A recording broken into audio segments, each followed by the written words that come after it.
Saat hari akhir datang, seluruh umat manusia akan dibangkitkan kembali dari kuburnya. Dalam berbagai keterangan hadis, ada manusia pertama kali dibangkitkan pada hari kiamat. Lantas, siapakah manusia yang pertama kali dibangkitkan pada hari akhir? Dalam sejumlah keterangan hadis, dijelaskan bahwa Rasulullah adalah orang yang pertama kali dibangkitkan saat hari akhir. Disebutkan dari hadis yang diceritakan oleh Abdullah bin Salam radhiyallahu an, Rasulullah merupakan orang pertama yang kuburannya terbelah saat hari kebangkitan, dan berikut bunyi hadis tersebut. Aku adalah pemimpin anak Adam dan orang yang pertama kali tanahnya terbelah. Aku juga orang yang pertama memberi syafaat dan yang diberi syafaat. Di tanganku ada panji pujian dan di bawahku ada Adam dan orang-orang di bawahnya. Hadis riwayat muttafaq alaih. Nabi Muhammad SAW bersabda, aku merupakan pemuka keturunan Adam alaihissalam pada hari kiamat, dan panji pujian berada di tanganku. Meskipun begitu, aku tidak sombong, dan pada hari itu semua nabi, mulai dari Adam dan selainnya, berada di bawah panjiku. Aku adalah orang yang pertama kali membelah bumi. Meskipun begitu, aku tidak sombong. Hadis riwayat Ahmad, Tirmizi, dan Ibnu Hibban.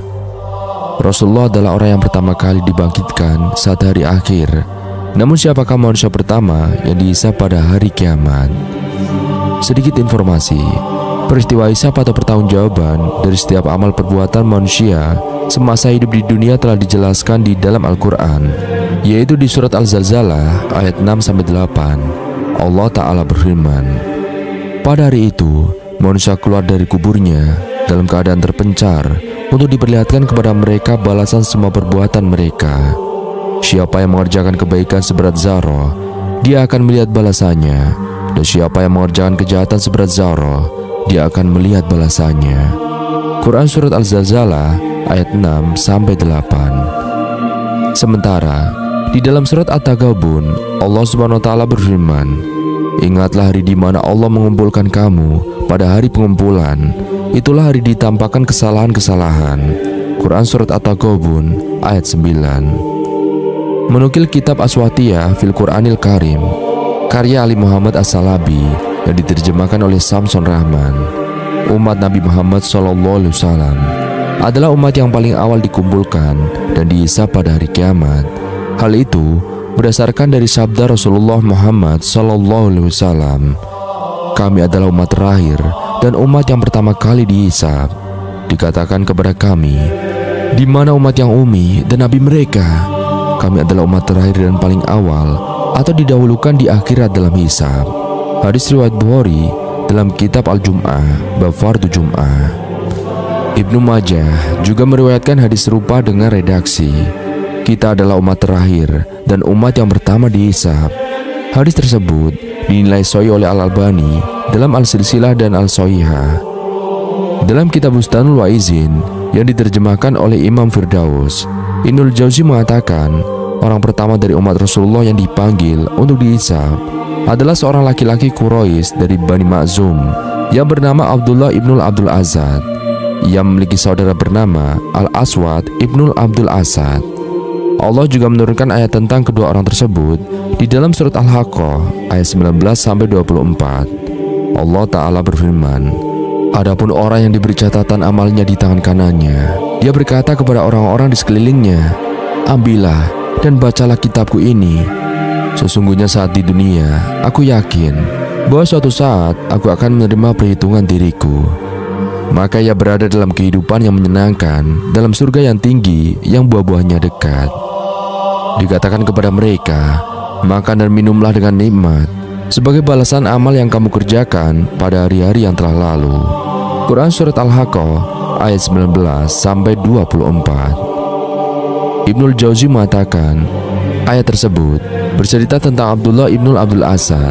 Sementara dalam surat Al-Haqqah ayat 25, Allah juga berfirman, adapun orang yang diberi catatan amalnya di tangan kirinya berkata, seandainya saja aku tidak diberi catatan amalku.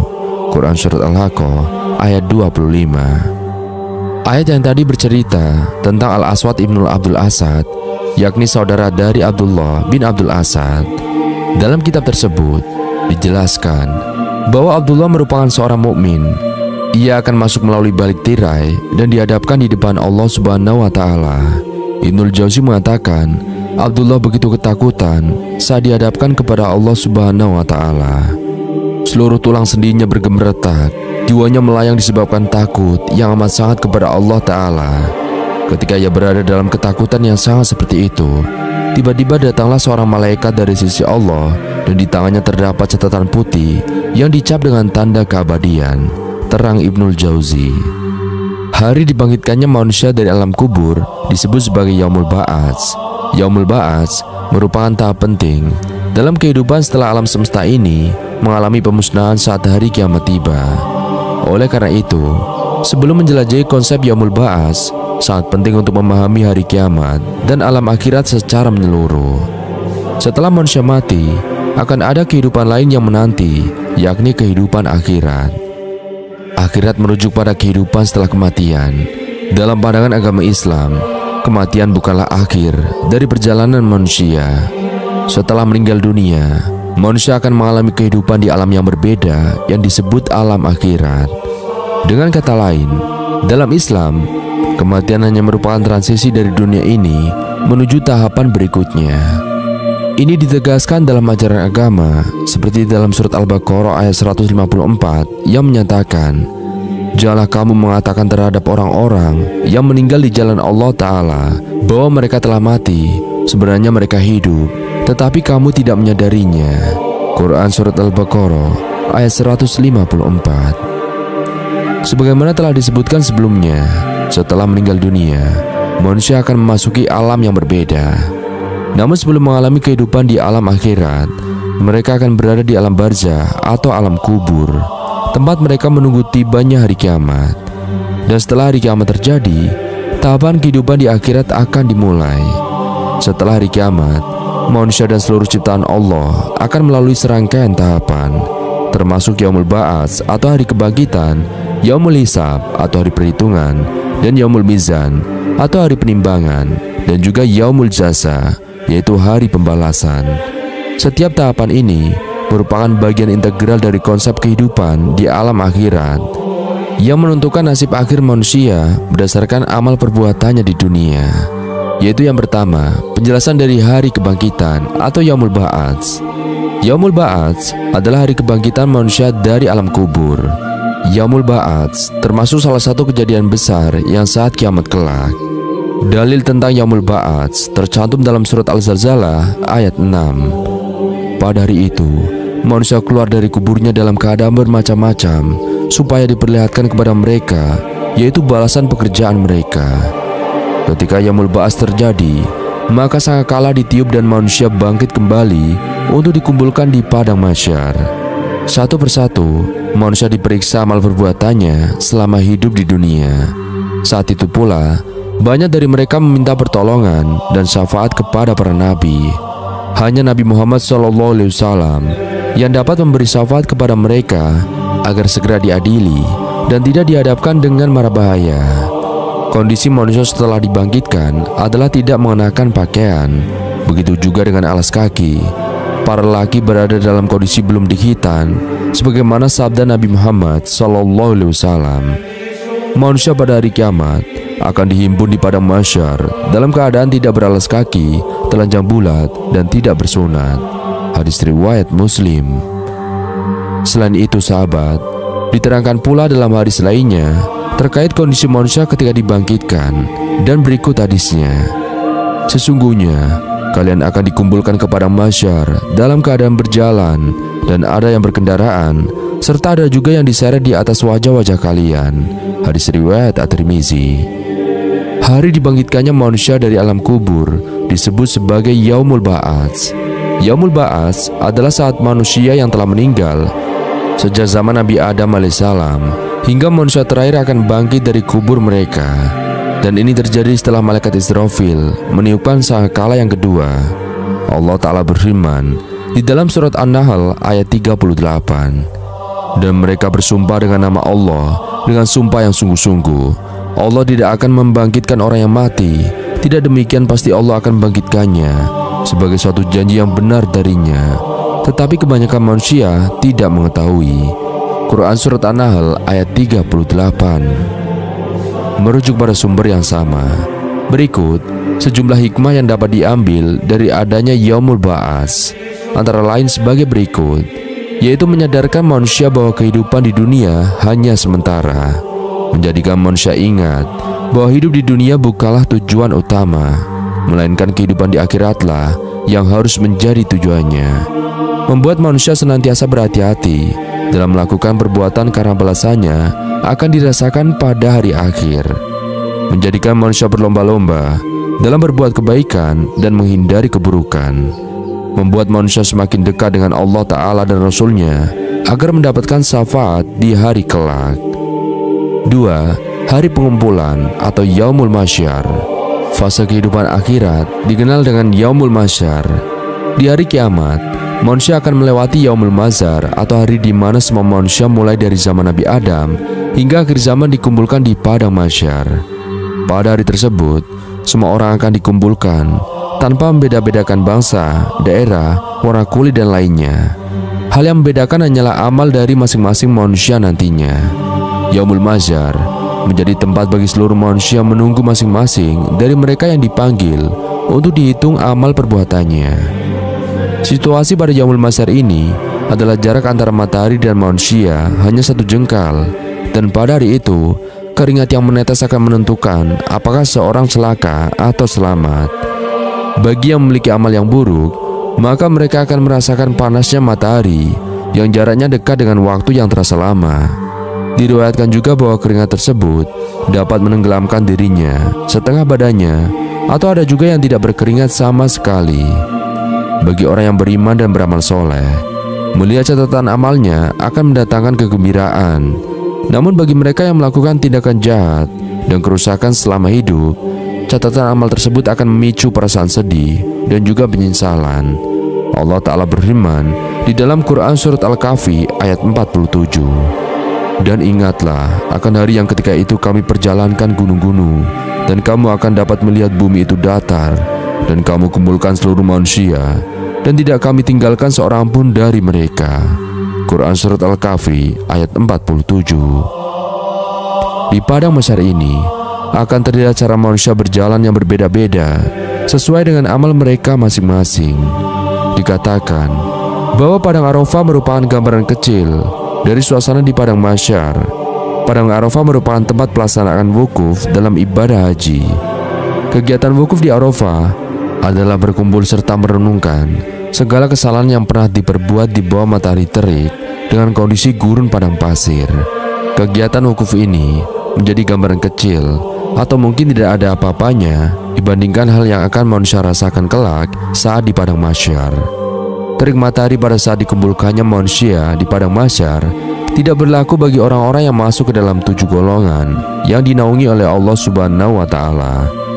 Dalam hadis riwayat Imam Bukhari dan Imam Muslim dari sahabat Abu Hurairah radhiyallahu anhu bahwa Rasulullah sallallahu alaihi wasallam menyebutkan 7 golongan tersebut yang antara lain adalah sebagai berikut, yaitu yang pertama pemimpin yang adil, 2 pemuda yang tumbuh dalam keadaan beribadah kepada Allah, ketiga seorang yang hatinya terpaut dengan masjid, 4 2 orang yang mencintai karena Allah sehingga mereka akan berkumpul karena Allah dan berpisah karena Allah, 5 seorang pria yang diajak wanita untuk berbuat tidak baik di mana wanita tersebut memiliki kedudukan serta kecantikan, namun pria itu menolak dan berkata, "Sungguh aku takut kepada Allah." 6 seseorang yang bersedekah namun sedekahnya disembunyikan sehingga tangan kirinya tidak tahu. 7 seorang yang mengingat Allah dalam keadaan sendiri hingga matanya meneteskan air mata. Itulah beberapa penjelasan dan gambaran mengenai Yaumul Mahsyar. 3. Hari perhitungan atau Yaumul Hisab. Yaumul Hisab adalah hari diperhitungkannya setiap amal perbuatan manusia. Yaumul Hisab, seluruh manusia akan dimintai pertanggungjawabannya atas apa yang ia lakukan selama hidup di dunia. Di hari tersebut, manusia tidak dapat berbohong atau membela diri karena mulut mereka akan dikunci dan anggota tubuhlah yang menjadi saksi. Keterangan tentang Yaumul Hisab ini terdapat di dalam Al-Quran, yaitu surat Al-Zalzalah ayat 7-8 yang artinya, barang siapa yang mengerjakan kebaikan seberat zarah pun, niscaya dia akan melihat balasannya, Dan barang siapa yang mengerjakan kejahatan seberat zarah pun, niscaya dia akan melihat balasannya pula. Berkaitan dengan Yaumul Hisab ini, salah satu sahabat Rasul, yakni Umar bin Khattab, pernah memberikan nasihat. Hisablah diri kamu sebelum kamu dihisab. Menghisab diri dalam makna tersebut berarti bahwa seorang harus berusaha menghitung diri dan melakukan evaluasi diri sebelum Allah Subhanahu wa Ta'ala yang nanti akan mengevaluasinya. Sebagai hari di mana nasib kita akan diketahui apakah perbuatan kita selama di dunia benar atau salah, akan terjadi pada Yaumul Hisab ini. Dan perhitungan pada Yaumul Hisab ini, amalan seorang akan dihitung secara detail. Hal tersebut sebagaimana dijelaskan dalam Al-Quran surat Maryam ayat 93-96, yaitu yang berbunyi, tidak ada seorang pun di langit dan di bumi melainkan akan datang kepada Allah Subhanahu wa Ta'ala yang Maha Pengasih sebagai seorang hamba. Dia atau Allah benar-benar telah menentukan jumlah mereka dan menghitung mereka dengan hitungan yang teliti. Dan setiap orang dari mereka akan datang kepada Allah sendiri-sendiri pada hari kiamat. Selain itu, anggota tubuh manusia akan menyampaikan masing-masing atas apa yang telah mereka lakukan. Seperti penjelasan dalam Al-Quran surat Al-Musalat ayat 35-36 yang artinya, inilah hari saat mereka tidak dapat berbicara dan tidak diizinkan kepada mereka mengemukakan alasan agar mereka dimaafkan. Bahkan pada hari itu tidak akan ada yang bisa membela dan memberi pertolongan kecuali atas amal mereka sendiri.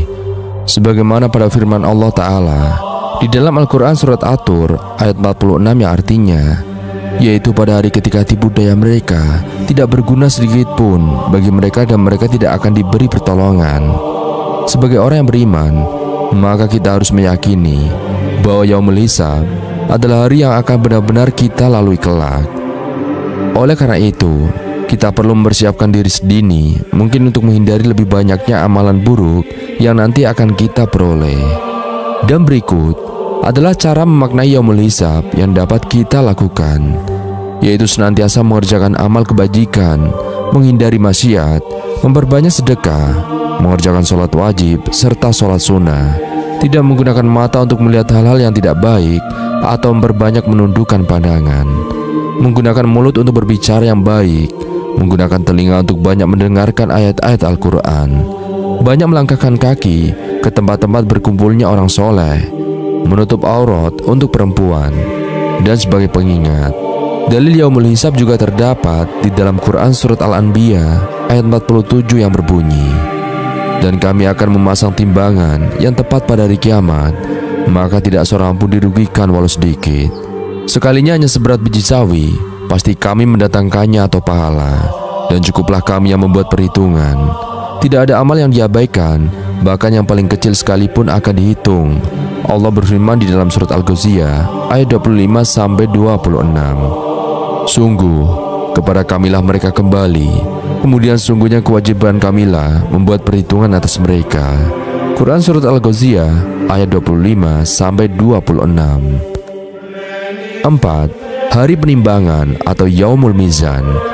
Yaumul Mizan adalah salah satu peristiwa penting di akhirat yang akan dialami oleh setiap manusia. Lantas sahabat, apa sebenarnya Yaumul Mizan itu? Mengutip dari laman muslim.or.id, Yaumul Mizan disebut juga sebagai hari penimbangan. Dan pada hari ini semua amal perbuatan manusia dipertanggungjawabkan di hadapan Allah Subhanahu wa Ta'ala. Yaumul Mizan disebutkan dalam Al-Quran surat Al-Anbiya ayat 47, yaitu, dan kami akan tegakkan timbangan yang adil pada hari kiamat, sehingga tidak seorang pun yang dirugikan walaupun sedikit. Jika amalan itu hanya seberat biji sawi pun, pasti kami akan mendatangkan pahalanya, dan cukuplah kami sebagai pembuat perhitungan. Quran surat Al-Anbiya ayat 47. Adapun di akhirat, mizan adalah sesuatu yang Allah letakkan pada hari kiamat untuk menimbang amalan hambanya. Sarah Lumatul I'tiqad Syekh Muhammad bin Shalih Al-Utsaimin halaman 120. Dalam surat Al-Mu'minun ayat 102-104 Allah Ta'ala berfirman, barang siapa berat timbangan kebaikannya, maka mereka itulah orang-orang yang beruntung. Dan barang siapa ringan timbangan kebaikannya, maka mereka itulah orang-orang yang merugikan dirinya sendiri. Mereka kekal di dalam neraka jahanam, wajah mereka dibakar api neraka, dan mereka di neraka dalam keadaan muram dengan bibir yang cacat. Setiap perbuatan kecil yang mungkin diabaikan oleh manusia di dunia, suatu saat akan diperhitungkan pada hari Yaumul Mizan. Berat ringannya sebuah amal masing-masing akan mendapatkan balasan dan harus dipertanggungjawabkan. Dalam Al-Quran sebagai sumber hukum Islam, terdapat beberapa dalil atau ayat yang menjelaskan mengenai Yaumul Mizan. Dihimpun dari laman resmi Nahdlatul Ulama, berikut beberapa dalil tentang Yaumul Mizan. Quran Surat Al-Qari'ah ayat 6-11. Siapa yang berat timbangan kebaikannya, dia berada dalam kehidupan yang menyenangkan. Adapun orang yang ringan timbangan kebaikannya, tempat kembalinya adalah neraka Hawiyah. Tahukah kamu apakah neraka Hawiyah itu? Ia adalah api yang sangat panas. Quran Surat Al-Zalzalah ayat 7-8. Siapa yang mengerjakan kebaikan seberat zarah, dia akan melihat balasannya. Siapa yang mengerjakan kejahatan seberat zarah, dia akan melihat balasannya. Hadis riwayat Al-Hakim. Melalui riwayat ini, Rasulullah bersabda, pada hari kiamat, timbangan amal akan diletakkan. Andai langit dan bumi ditimbang atau diletakkan di atasnya, niscaya akan tertimbang. Kemudian para malaikat bertanya, wahai Tuanku, untuk siapa timbangan ini? Allah menjawab, untuk makhlukku yang aku kehendaki. Malaikat pun berkata, Maha suci Engkau, maka selamanya kami akan menyembahmu dengan sebenar-benarnya. Hadis riwayat Al-Hakim. Dan sahabat, apa yang ditimbang di Yaumul Mizan? Yaitu yang pertama, yang ditimbang adalah amal. Pendapat pertama Yaumul Mizan yaitu menimbang amal, dan pendapat ini didukung oleh hadis yang diriwayatkan oleh Abu Hurairah radhiyallahu an bahwa Rasulullah bersabda, ada dua kalimat yang ringan diucapkan oleh lisan, tetapi berat dalam timbangan pada hari kiamat, dan dicintai oleh Ar-Rahman, yaitu Allah yang Maha Pengasih. Subhanallah wa bihamdihi, subhanallahil azim. Yang kedua, yang ditimbang adalah orangnya. Pendapat kedua menjelaskan bahwa yang ditimbang adalah orangnya. Rasulullah bersabda, sesungguhnya pada hari kiamat nanti ada seorang laki-laki yang besar dan gemuk, tetapi ketika ditimbang di sisi Allah tidak sampai seberat sayap nyamuk. Lalu Nabi Muhammad SAW bersabda, bacalah, dan kami tidak mengadakan suatu penilaian bagi amalan mereka pada hari kiamat. Quran Surat Al-Kahfi ayat 105. Hadis sahih diriwayatkan oleh Al-Bukhari nomor 4729 dan Muslim nomor 2785. 3. Yang ditimbang lembaran catatan amal. Pendapat ketiga terkait yang akan ditimbang saat Yaumul Mizan adalah lembaran catatan amalnya. Dan hal ini dijelaskan pada firman Allah Subhanahu wa Ta'ala, hadirkan timbanganmu. Lalu dia berkata, wahai Rabbku, apalah artinya kartu ini dibandingkan seluruh gulungan dosa itu? Allah Ta'ala berfirman, sungguh kamu tidak akan dianiaya. Kemudian diletakkanlah gulungan-gulungan tersebut pada satu daun timbangan dan kartu itu pada daun timbangan yang lain. Maka gulungan-gulungan dosa tersebut terangkat dan kartu la ilaha illallah lebih berat. Demikianlah tidak ada satupun yang lebih berat dari sesuatu yang padanya terdapat nama Allah Ta'ala. Dan kita merujuk kepada yang kelima, yaitu hari pembalasan atau Yaumul Jaza. Yaumul Jaza merupakan salah satu penyebutan untuk hari kiamat di dalam Al-Quran, yaitu artinya sendiri mengacu pada tahapan akhir dari kehidupan seorang hamba di akhirat.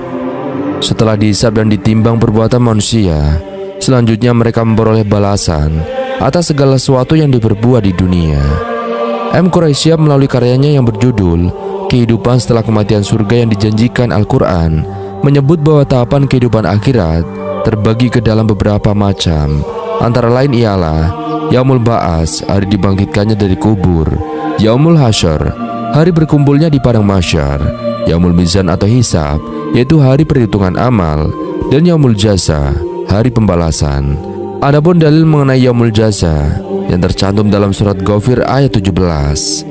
Pada hari ini, setiap jiwa diberi balasan sesuai dengan apa yang telah diusahakannya. Tidak ada yang terzalimi pada hari ini. Sesungguhnya Allah sangat cepat perhitungannya. Menurut tafsir tahlil Kementerian Agama atau Kemenak RI, ayat tersebut menjelaskan bahwa di akhirat Allah akan memberi balasan bagi setiap orang sesuai dengan usaha dan perbuatan mereka di dunia. Tak seorang pun yang dirugikan pada hari itu. Sebagai seorang muslim dan mukmin, sudah merupakan pengetahuan yang umum bahwa akan datang hari kehancuran alam semesta yang dimulai dengan tiupan sangkakala oleh malaikat Israfil. Allah Subhanahu wa taala berfirman, "Dan tiuplah sangkakala, maka matilah siapa yang ada di langit dan siapa yang ada di bumi, kecuali siapa yang dikehendaki Allah." Kemudian ditiup sangkakala lagi, maka tiba-tiba mereka berdiri menunggu putusan masing-masing. Quran Surat Az-Zumar ayat 68. Saat sangkakala ditiup untuk kedua kalinya, manusia akan keluar dari kubur-kubur mereka menanti keputusan Allah atas diri mereka. Dan pada saat itu, setiap orang akan berada dalam kondisi yang berbeda-beda sesuai dengan amal perbuatannya di dunia. Salah satu kondisi yang dijelaskan dalam Al-Quran adalah keadaan para pemakan riba. Seperti yang ada di dalam surat Al-Baqarah ayat 275, Allah menjelaskan, orang-orang yang memakan riba tidak dapat berdiri, melainkan seperti berdirinya orang yang kerasukan setan lantaran tekanan penyakit gila. Mereka berkata, sesungguhnya jual beli itu sama dengan riba, padahal Allah telah menghalalkan jual beli dan mengharamkan riba. Orang-orang yang memakan riba akan dibangkitkan dalam keadaan seperti orang-orang yang kesurupan, tidak mampu berdiri dengan tegak, bahkan untuk duduk pun tidak sanggup. Bayangkan sahabat, di tengah kerumunan manusia dari zaman Nabi Adam hingga manusia terakhir, mereka berdesakan, sementara matahari didekatkan 1 mil di atas kepala. Di tengah situasi tersebut, orang-orang yang memakan riba akan berguling-guling seperti orang yang kesurupan, tidak mampu berdiri atau duduk dengan tenang. Ini adalah peringatan bagi siapa saja yang masih terlibat dalam riba. Berhentilah dari perbuatan tersebut sebelum terlambat. Selanjutnya yang kedua adalah mengenai orang-orang yang sombong. Dijelaskan dalam sebuah hadis yang diriwayatkan oleh Imam Bukhari dalam kitabnya Al-Adab Al-Mufrad, bahwa Nabi Muhammad SAW bersabda, pada hari kiamat, orang-orang yang sombong akan digiring dan dikumpulkan seperti semut kecil dalam bentuk manusia. Ini adalah bentuk kehinaan yang akan meliputi mereka dari segala arah. Mereka akan digiring menuju penjara di neraka jahanam yang bernama Bulas. Di sana, mereka akan dibakar oleh api neraka yang sangat panas dan akan diberi minuman berupa nanah dari penghuni neraka serta lumpur kebinasaan. Itulah nasib orang-orang yang sombong. Oleh karena itu, jangan sampai kita bersikap sombong, karena pada hari kiamat Allah Subhanahu wa taala membangkitkan mereka dalam keadaan tubuh yang sangat kecil. Mereka akan terseok-seok, berusaha menghindari pijakan-pijakan kaki orang-orang yang besar. Allah akan memperkecil tubuh mereka seperti semut, sementara orang-orang di sekitar mereka berukuran besar. Mereka akan berjalan ke sana kemari, menghindari injakan orang-orang yang berlalu lalang. Begitulah Allah mengecilkan mereka pada hari kiamat, karena di dunia mereka merasa besar. Itulah balasan yang sesuai dengan perbuatannya. Kemudian yang ketiga, mengenai para pengemis atau peminta-minta di dunia. Nabi Muhammad SAW bersabda, barang siapa yang meminta-minta padahal dia tidak fakir, maka seakan-akan dia memakan bara api. Bahkan dalam hadis lain yang diriwayatkan oleh Bukhari dan Muslim, disebutkan bahwa seorang yang terus-menerus meminta-minta kepada orang lain, kelak pada hari kiamat, dia akan menghadap Allah dalam keadaan tidak ada sepotong daging pun yang menempel di wajahnya. Wajahnya hanya berupa tengkorak. Dan hal ini sangat menakutkan. Pada dasarnya, meminta-minta itu dilarang, kecuali dalam kondisi darurat. Misalnya, jika seorang benar-benar fakir, tidak bisa bekerja, lumpuh, dan tidak ada yang bertanggung jawab atas kehidupannya, maka diperbolehkan untuk meminta-minta, karena jika tidak, dia akan mati. Begitu pula jika seorang sedang bepergian dan kehilangan dompet, padahal di kampungnya dia kaya, dan dalam situasi seperti ini, dia diperbolehkan meminta-minta sekedar untuk bertahan hidup. Namun, ketika dia sudah pulang ke kampungnya, dia tidak boleh meminta-minta lagi. Selanjutnya yang keempat adalah mengenai orang-orang yang dibangkitkan dengan diseret wajahnya dalam keadaan buta, bisu dan tuli. Siapakah mereka? Dalam Al-Quran Surat Al-Isra ayat 97, Allah Subhanahu wa taala berfirman, barang siapa yang diberi petunjuk oleh Allah, maka dialah yang mendapat petunjuk. Dan barang siapa yang disesatkannya, maka kamu tidak akan mendapatkan penolong bagi mereka selain Dia. Dan kami akan mengumpulkan mereka pada hari kiamat dengan diseret atas muka mereka dalam keadaan buta, bisu dan tuli. Tempat kediaman mereka adalah neraka jahanam. Setiap kali nyala api itu akan padam, kami tambahkan lagi nyalanya supaya mereka merasakan azab. Padahal ketika di dunia mereka bisa melihat, mendengar dan berbicara. Namun ketika hidayah disodorkan kepada mereka, mereka menolaknya. Mereka menolak kebenaran, dan inilah akibat dari kesombongan. Penolakan terhadap kebenaran adalah sifat dan watak iblis. Ketika Allah memerintahkan iblis untuk sujud kepada Adam, iblis menolak dengan enggan sujud. Sebagaimana Allah Subhanahu wa taala berfirman, dan iblis menolak dan sombong, dan dia termasuk golongan orang-orang kafir. Oleh karena itu, menolak kebenaran adalah tindakan yang sangat berbahaya, karena ia adalah bagian dari kesombongan, sifat yang juga dimiliki oleh iblis. Selanjutnya, yang kelima, secara umum, manusia akan dibangkitkan dalam keadaan telanjang, seperti bayi. Semua manusia akan dibangkitkan dalam kondisi tanpa alas kaki, tanpa pakaian, dan tanpa harta yang melekat di tubuh mereka. Nabi Muhammad SAW menjelaskan bahwa manusia akan dibangkitkan seperti itu, tanpa alas kaki, tanpa pakaian, tanpa khitan, dan tidak ada satupun harta yang menyertai mereka. Di dunia, terkadang seorang merasa sombong karena pakaiannya yang penuh dengan simbol pangkat, jabatan, dan gelar. Namun pada hari kiamat, pakaian tersebut tidak ada lagi. Tidak ada lagi yang bisa dibanggakan dari pakaian atau harta benda. Di dunia mungkin seorang bisa berbangga dengan hartanya, namun di akhirat, semua itu tidak ada artinya. Saat dibangkitkan, manusia tidak membawa apa-apa sama sekali. Lalu apa yang bisa dibanggakan? Semua manusia akan dikumpulkan dalam keadaan telanjang. Kemudian yang keenam, ada orang-orang yang berjalan dengan wajah mereka pada hari kiamat. Bayangkan siapakah mereka? Dalam sebuah hadis disebutkan tentang penjelasan surat Al-Furqan ayat 34. Allah berfirman, orang-orang yang akan dikumpulkan pada hari kiamat, mereka akan dikumpulkan di atas wajah-wajah mereka dan diarahkan manusia ke neraka jahanam. Mereka adalah seburuk-buruk tempat tinggal dan sesesat-sesatnya jalan. Dalam hadis yang diriwayatkan oleh Anas bin Malik radhiyallahu an, disebutkan bahwa seorang laki-laki bertanya kepada Nabi Muhammad SAW, "Ya Rasulullah, bagaimana mungkin orang kafir berjalan dengan wajahnya di hari kiamat? Di dunia kita berjalan dengan kaki, bagaimana mungkin di akhirat dengan wajah?" Lalu Nabi Muhammad SAW menjawab, "Bukankah zat yang membuatmu berjalan dengan kedua kaki di dunia mampu membuatmu berjalan dengan wajahmu pada hari kiamat? Allah yang membuat manusia bisa berjalan dengan kaki di dunia tentu bisa juga membuat mereka berjalan dengan wajah mereka di akhirat. Pada hari kiamat akan ada orang-orang yang tidak berjalan dengan kaki, melainkan dengan wajah mereka. Wajah mereka diseret, kaki di atas dan muka di bawah. Bayangkan betapa mengerikan hal ini." Yang ketujuh, adalah orang yang akan dibangkitkan bersama ular besar yang berbisa yang sudah berada di sampingnya, siap memangsanya. Siapakah mereka? Mereka adalah orang-orang yang tidak membayar zakat. Dan dalam sebuah hadis yang diriwayatkan oleh Imam Muslim, Nabi Muhammad SAW bersabda, "Tidaklah pemilik harta simpanan yang tidak menunaikan haknya, yaitu tidak mengeluarkan zakatnya, kecuali harta tersebut akan datang pada hari kiamat menjelma menjadi seekor ular jantan yang akan mengikuti orang tersebut dan terus membuka mulutnya untuk memangsanya." Orang yang enggan membayar zakat akan dihukum dengan cara yang sangat mengerikan ini di akhirat. Harta yang seharusnya dibersihkan melalui zakat justru akan menjadi sebab kebinasaan bagi pemiliknya. Jika ular itu mendekat kepadanya, sang pemilik harta langsung mencoba lari darinya. Namun, ular itu memanggil-manggil dan berkata, "Ambillah harta simpananmu ini, ambil harta yang telah kamu sembunyikan di dunia." Ketika pemilik harta itu menyadari bahwa ia tidak bisa lagi menghindari ular tersebut, ia terpaksa memasukkan tangannya ke dalam mulut ular itu.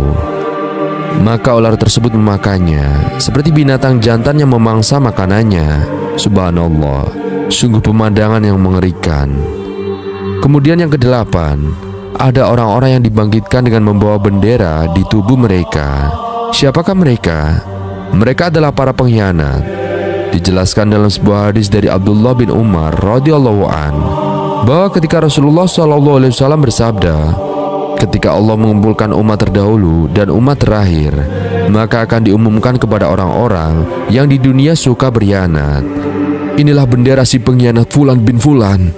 Pada hari kebangkitan, para pengkhianat akan dibangkitkan dengan bendera di tubuh mereka, dan bendera itu adalah simbol dari pengkhianatan yang mereka lakukan di dunia. Semakin besar pengkhianatannya, semakin tinggi pula bendera yang mereka bawa. Di dunia, para pengkhianat mungkin dapat menyembunyikan perbuatannya, namun pada hari kiamat, Allah akan mempermalukan mereka dengan tampaknya bendera pengkhianatan di tubuh mereka. Lalu yang kesembilan, mereka yang dibangkitkan tanpa kepala. Mereka adalah orang-orang yang dizolimi dan dibunuh secara tidak sah di dunia. Pada hari kiamat, akan ada orang-orang yang dibunuh di dunia dengan cara yang tidak benar. Mereka mungkin tidak selalu dipenggal kepalanya. Bisa saja dibunuh dengan cara diracun, ditusuk, didorong ke tebing hingga mati, atau diculik dan disiksa sampai mati. Pada hari kiamat, orang-orang yang terbunuh akan datang menghadap kepada Allah tanpa kepala, dan kepalanya dijinjing di tangan kanan mereka, sementara tangan kiri mereka menunjukkan kepada orang yang telah membunuhnya. Kemudian mereka akan dihadapkan kepada Allah dan berkata, "Ya Rob, tanyai orang ini, mengapa dia membunuhku? Tanyai orang ini, ya Rob, apa alasannya?" Ini juga berlaku untuk bayi-bayi yang mungkin hasil dari zina, kemudian dibuang oleh orang tuanya karena malu. Ada yang dibuang di selokan, ada yang dibuang di tempat sampah, bahkan ada yang dicekik sampai mati atau dikubur hidup-hidup. Pada hari kiamat, mereka akan dibangkitkan dan dihadapkan kepada Allah untuk menuntut keadilan atas perlakuan yang mereka terima di dunia. Maka Allah berfirman bahwa anak-anak tersebut akan datang menghadapnya tanpa kepala, dengan kepala dijinjing di tangan kanan mereka. Tangan kiri mereka menyeret orang tua yang telah membunuhnya. Lalu mereka berkata, "Ya Rob, tanyai orang tuaku, kenapa mereka membunuhku ya Rob? Apa salahku?" Allah mengingatkan dalam Al-Quran, "Wa idzal maudatu su'ilat," saat bayi-bayi yang dibunuh secara kejam oleh orang tuanya akan menghadap kepada Allah Ta'ala dan bertanya, "Ya Rob, kenapa aku dibunuh? Apa salahku?" Ini adalah peringatan agar berhati-hati, terutama karena kasus pembunuhan bayi semakin marak, bahkan di Indonesia. Orang-orang yang melakukan perbuatan ini seakan-akan tidak takut akan azab Allah Ta'ala di hari kiamat. Mereka akan dibangkitkan dalam kondisi yang mengerikan seperti itu. Lain halnya jika seorang membunuh diri sendiri. Pada hari kiamat, orang yang bunuh diri akan dibangkitkan dalam keadaan menyiksa dirinya dengan cara yang sama seperti ketika dia bunuh diri di dunia. Dalam hadis yang diriwayatkan oleh Bukhari dan Muslim, Rasulullah SAW bersabda, "Barang siapa yang membunuh dirinya dengan besi, maka besi itu kelak akan berada di tangannya, dan dia akan menikam-nikam perutnya sendiri di neraka jahanam yang kekal selamanya di sana." Namun, kekal di sini bukan berarti tidak ada kesempatan keluar dari neraka, melainkan ia akan disiksa dalam waktu yang sangat lama hingga seakan-akan kekal. Ada juga yang bunuh diri dengan cara menjatuhkan diri dari gedung tinggi. Pada hari kiamat, ia akan dibangkitkan dan dijatuhkan berulang kali dari tempat tinggi di neraka jahanam. Sisaan itu akan terus berlangsung tanpa akhir. Jika ada yang bunuh diri dengan mengiris urat nadinya, maka ia akan terus melakukan perbuatan tersebut di akhirat, di dalam sisaan jahanam. Lalu yang ke-10, ada orang yang pada hari kiamat dibangkitkan dengan 7 lapis bumi yang dikalungkan di lehernya. Dan siapakah mereka?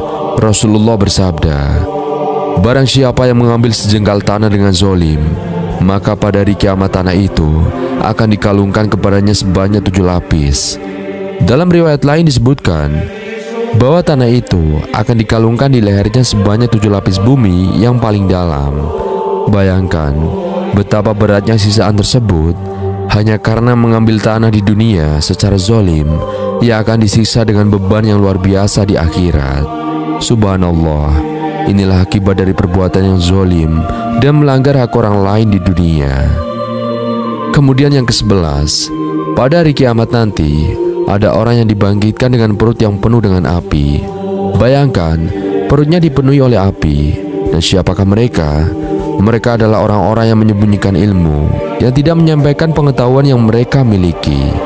Ancaman bagi mereka disebutkan di dalam surat Al-Baqarah ayat 174. Sesungguhnya orang-orang yang menyembunyikan apa yang telah diturunkan Allah berupa Alkitab dan menjualnya dengan harga yang murah, mereka itu sebenarnya tidak memakan apa-apa dalam perut mereka kecuali api. Allah tidak akan berbicara kepada mereka pada hari kiamat, tidak akan menyucikan mereka, dan bagi mereka azab yang pedih. Orang-orang yang tahu kebenaran tapi tidak menyampaikannya karena berbagai alasan, seperti takut menimbulkan perpecahan, takut orang menjauh dari dakwah mereka, atau takut dibuli dan dihujat, akan dihukum dengan sangat berat. Padahal tujuan utama dalam dakwah seharusnya adalah mencari ridho Allah Subhanahu wa Ta'ala, bukan ridho manusia. Maka sampai kalah kebenaran, meskipun dengan cara yang lembut, tetapi tetap tegas dalam menyampaikannya. Demikianlah beberapa kondisi manusia ketika dibangkitkan pada hari kiamat. Sahabat yang beriman, yang dirahmati Allah Subhanahu wa Ta'ala, sekarang kita masuk ke kondisi yang kedua, yaitu kondisi orang-orang beriman saat dibangkitkan. Bagaimana keadaan mereka?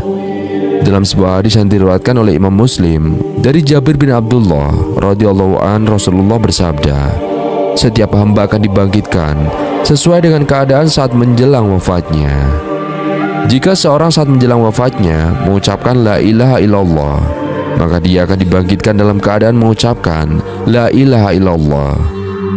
Jika menjelang wafatnya dia membaca Al-Quran, maka dia akan dibangkitkan dalam keadaan membaca Al-Quran. Jika saat wafatnya dia sedang sholat, maka dia akan dibangkitkan dalam keadaan sholat. Jika saat wafatnya dia sedang berzikir, maka dia akan dibangkitkan dengan lisan yang basah oleh zikir. Dan jika saat wafatnya dia sedang mengenakan pakaian ihram untuk haji atau umroh, maka dia akan dibangkitkan dalam keadaan mengucapkan labbaik Allahumma labbaik. Orang akan dibangkitkan sesuai dengan keadaannya saat meninggal. Para mujahidin yang gugur di medan perang atau medan pertempuran yang juga demikian, mereka tidak dimandikan dan dikuburkan dengan pakaian yang mereka kenakan, agar darah-darah syahid mereka menjadi saksi pada hari kiamat. Mereka akan dibangkitkan dalam darah syahid itu sebagai bukti bahwa mereka mati di atas keimanan dan jihad fisabilillah. Bahkan para muazin, orang-orang yang rutin mengumandangkan azan, pada hari kiamat akan dibangkitkan dengan ciri yang istimewa. Rasulullah bersabda bahwa nanti pada hari kiamat akan ada orang-orang dengan leher yang panjang. Siapakah mereka? Nabi menjelaskan bahwa mereka adalah para muazin. Para muazin akan dibangkitkan dengan leher yang panjang di antara manusia pada hari kiamat. Apakah ini berarti leher mereka akan benar-benar panjang seperti jerapah? Para ulama menjelaskan bahwa ini adalah kiasan. Maksud dari leher yang panjang ini adalah mereka akan membuat manusia lain merasa iri karena pahala dan rahmat yang sangat besar yang diberikan kepada para muazin. Orang-orang akan memperhatikan mereka karena mereka adalah orang yang paling banyak menerima pahala dari Allah Subhanahu wa Ta'ala. Selain itu, ada orang-orang yang disediakan mimbar dari cahaya. Siapakah mereka?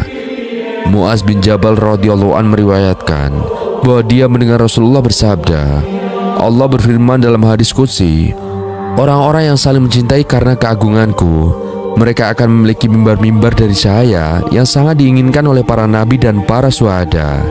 Bayangkan sahabat, bahkan para nabi dan syuhada pun ingin memiliki mimbar itu. Namun mimbar-mimbar cahaya ini bukan hanya untuk nabi atau syuhada, melainkan untuk siapa saja yang di dunia saling mencintai karena Allah Ta'ala. Mereka yang berkumpul, berpisah, dan saling mencintai semata-mata karena Allah Ta'ala nanti akan mendapatkan mimbar-mimbar cahaya di hari kiamat. Pada hari kiamat tiba, ketika manusia berada dalam keadaan sangat sulit karena matahari didekatkan di atas kepala mereka, orang-orang yang beriman akan mendapatkan perlindungan. Mereka tidak akan merasakan panas karena antara matahari dan kepala mereka ada penghalang. Ada 7 golongan manusia yang akan mendapatkan naungan di hari kiamat saat tidak ada naungan selain naungan dari Allah Subhanahu wa Ta'ala. Dan siapa saja mereka? Pertama adalah pemimpin yang adil. Kedua yaitu pemuda yang tumbuh dalam ketaatan kepada Allah Ta'ala. Ketiga adalah seseorang yang hatinya senantiasa terikat dengan masjid. Keempat, dua orang yang saling mencintai karena Allah, berkumpul karena Allah, dan berpisah juga karena Allah. Kelima, seseorang yang diajak oleh seorang wanita untuk berzina, namun dia menolak dan berkata, "Aku takut kepada Allah." Keenam, orang yang bersedekah dengan begitu ikhlas sehingga tangan kirinya tidak mengetahui apa yang diberikan oleh tangan kanannya. Ketujuh, seseorang yang pada malam hari berdiri melaksanakan sholat, menangis karena takut kepada Allah di tengah kesunyian. Inilah 7 golongan yang akan mendapatkan naungan dari Allah Ta'ala pada hari kiamat. Mereka adalah orang-orang yang beriman, yang memiliki kedudukan istimewa. Bahkan, pada hari kiamat ada juga orang-orang yang akan diberikan cahaya ketika melewati jembatan Shirathul Mustaqim. Seperti yang kita ketahui, jembatan Shirathul Mustaqim itu sangat gelap, licin, dan juga bergelombang. Untuk dapat meniti jembatan tersebut, orang-orang ini akan diberikan cahaya oleh Allah Ta'ala. Dan siapakah mereka? Rasulullah bersabda, mereka adalah orang-orang yang pergi ke masjid pada waktu subuh di kegelapan malam. Rasulullah berkata, berbahagialah orang-orang yang berjalan di kegelapan menuju masjid. Mereka akan mendapatkan cahaya yang sempurna pada hari kiamat. Selain itu, orang-orang yang senantiasa menjaga wudhu, anggota tubuh mereka akan bercahaya pada hari kiamat. Tangan, dahi, dan kaki mereka akan bersinar. Rasulullah bersabda, umatku akan dikenali pada hari kiamat karena anggota tubuh mereka yang bercahaya akibat wudhu. Maka jika seorang tidak memiliki cahaya di anggota tubuhnya, berarti dia bukan dari umat Rasulullah. Karena umat Rasulullah dikenali melalui cahaya yang muncul dari anggota tubuh yang digunakan untuk wudhu. Begitu juga orang-orang yang rutin membaca surat Al-Kahfi pada hari kiamat, mereka akan diberikan cahaya, yaitu termasuk juga mereka yang berjihad di jalan Allah Ta'ala dengan memanah. Mereka akan mendapatkan cahaya pada hari kiamat. Selain itu, ada pula orang yang pada hari kiamat akan dipakaikan pakaian yang indah seperti sutra yang mewah. Dan siapakah mereka? Nabi Muhammad SAW bersabda bahwa mereka adalah orang-orang yang mampu membeli pakaian mahal, tetapi memilih untuk mengenakan pakaian biasa dengan tujuan merendah diri dan bersikap tawadu. Maka pada hari kiamat, Allah akan memakaikan pakaian mewah kepada mereka sebagai balasan atas sikap tawadu yang mereka tunjukkan di dunia. Dan inilah berbagai kondisi manusia pada hari kiamat, ketika mereka akan dibangkitkan sesuai dengan golongan masing-masing. Apakah mereka akan dibangkitkan dalam keadaan baik ataukah dalam kondisi yang menakutkan? Semoga kita semua sahabat dijauhkan dari kondisi yang buruk di hari kebangkitan tersebut. Katakanlah, wahai Tuhan yang memiliki kerajaan, Engkau berikan kerajaan kepada orang-orang yang Engkau kehendaki, dan Engkau cabut kerajaan dari orang yang Engkau kehendaki. Engkau muliakan orang yang Engkau kehendaki, dan Engkau hinakan orang yang Engkau kehendaki. Di tangan-Mu lah segala kebajikan. Sesungguhnya masukkan malam ke dalam siang, dan Engkau masukkan siang ke dalam malam. Engkau keluarkan yang hidup dari yang mati, dan Engkau keluarkan yang mati dari yang hidup. Dan Engkau beri rezeki siapa yang Engkau kehendaki tanpa hisab. Quran Surat Ali Imran ayat 26-27. Ya Allah, aku memohon kepadamu surga, dan aku berlindung kepadamu dari neraka. Ya Allah, sesungguhnya aku memohon kepadamu surga Firdaus yang paling tinggi, dengan tanpa dihisab dan diazab. Tak ada Tuhan selain Allah, tak ada sekutu baginya. Segala sesuatu akan binasa kecuali Zat-Nya. Wahai Allah, Engkaulah yang telah memberi karunia kepada kami berkat kesaksian ini. Dan tidaklah aku memberikan kesaksian kecuali bagi Engkau, dan tidak ada yang dapat menerima kesaksian dariku selain Engkau. Karena itu ya Allah, jadikanlah kesaksianku itu sebagai pendekatan diriku kepada Engkau, dan sebagai hijab atau penghalang terhadap neraka Engkau. Ampunilah aku, kedua orang tuaku, dan setiap orang mukmin laki-laki dan perempuan. Berkat rahmat Engkau, sesungguhnya Engkau Maha Kuasa atas segala sesuatu. Adapun dalam 3 tempat, seseorang tidak akan ingat kepada yang lain. Pertama, saat di timbangan amal, sampai dia mengetahui apakah timbangan amal baiknya ringan atau berat. Kedua, saat berterbangannya catatan amal, sampai dia mengetahui di mana catatannya jatuh, apakah di sebelah kanan, di sebelah kiri, atau di belakangnya.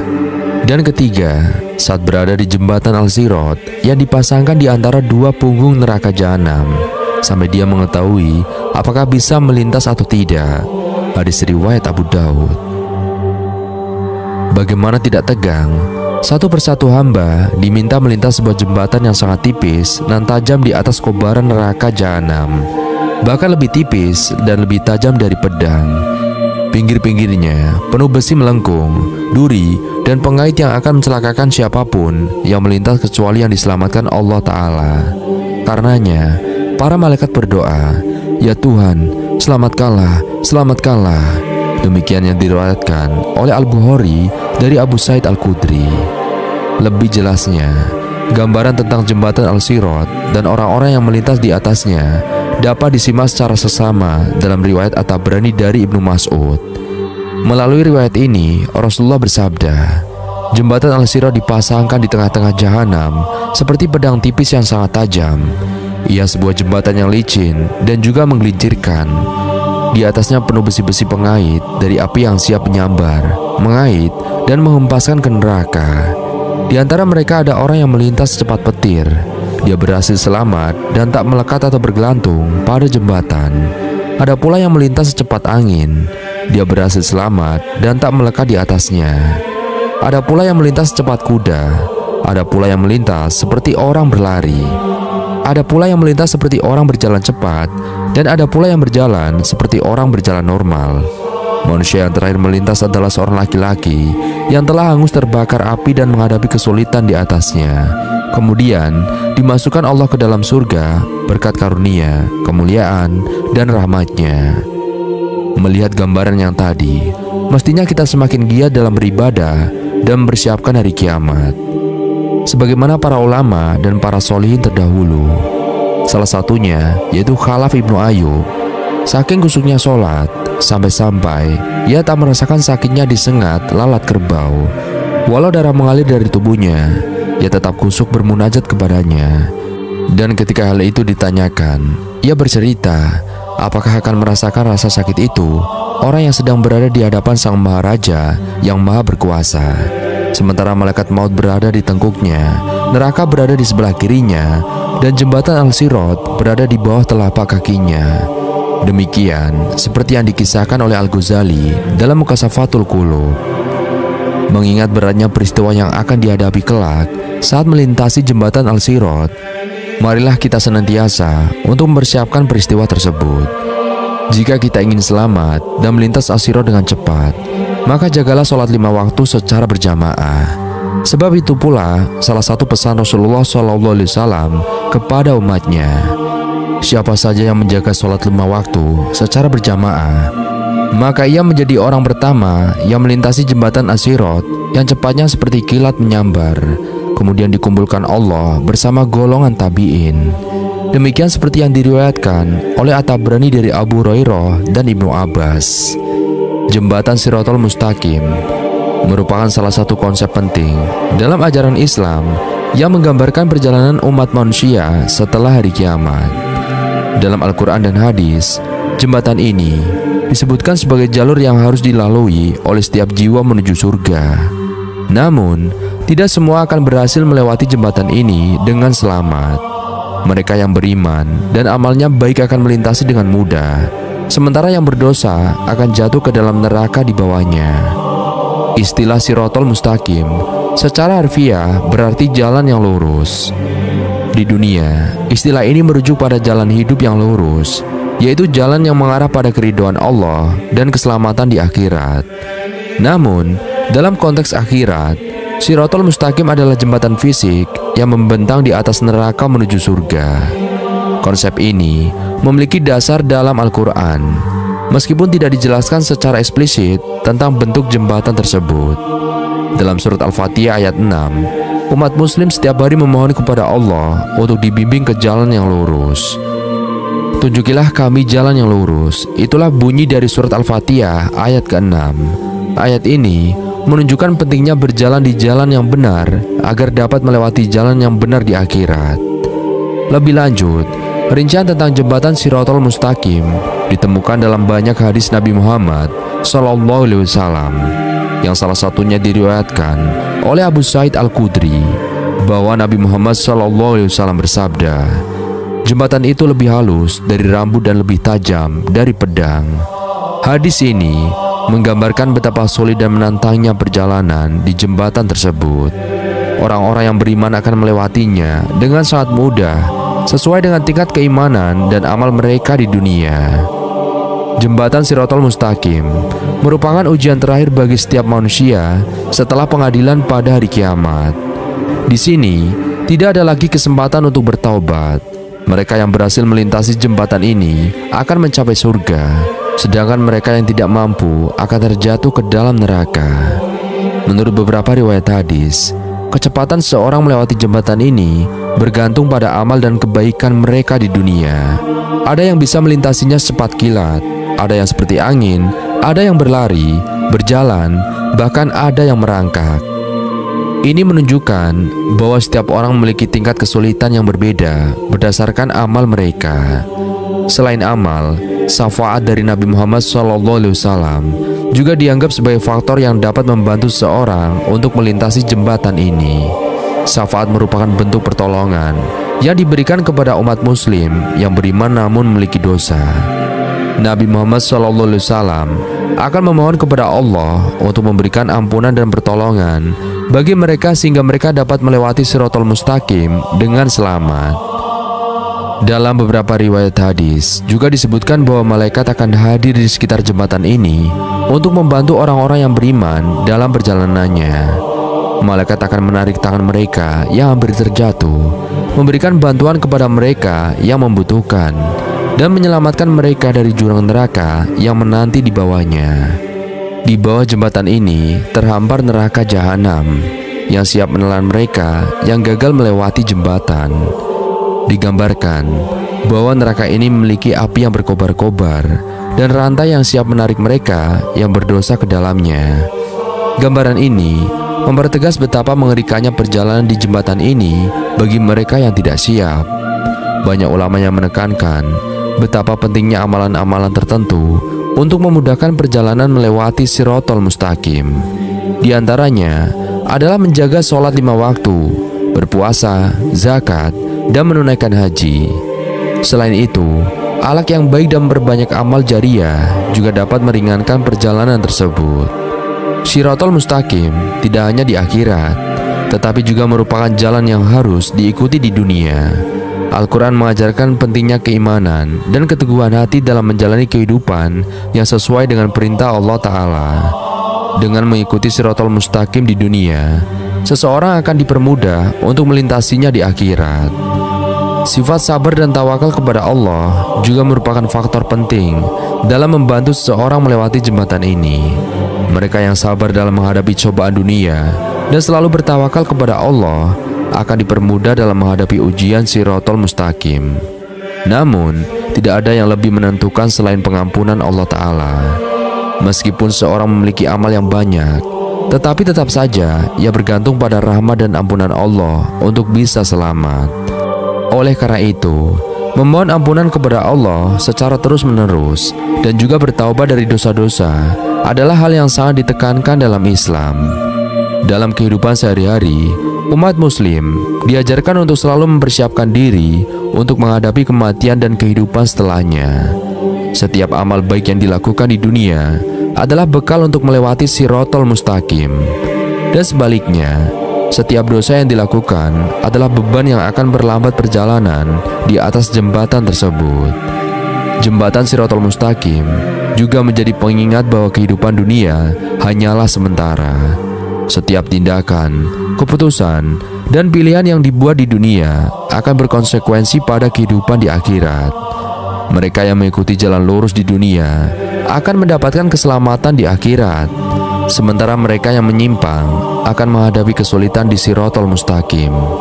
Pada akhirnya, Shirathul Mustaqim adalah salah satu manifestasi dari kekuasaan Allah di akhirat. Hanya dengan rahmat dan kehendaknya, seseorang bisa melewati ujian tersebut. Bahkan para nabi dan orang-orang soleh pun bergantung pada rahmat Allah untuk selamat. Setiap manusia disebut akan melewati Sirat atau Shirathul Mustaqim saat di akhirat kelak. Dikatakan akan ada 7 golongan yang melewati Sirat. Dikutip dari buku yang berjudul Dahsyatnya Neraka yang ditulis oleh Saiful Bari Az-Zidani. Sirat adalah jembatan yang bentuknya lebih lembut atau tipis daripada rambut, lebih tajam daripada pedang, lebih gelap daripada malam, sangat licin, serta bisa menggelincirkan siapa saja yang melewatinya. Dikatakan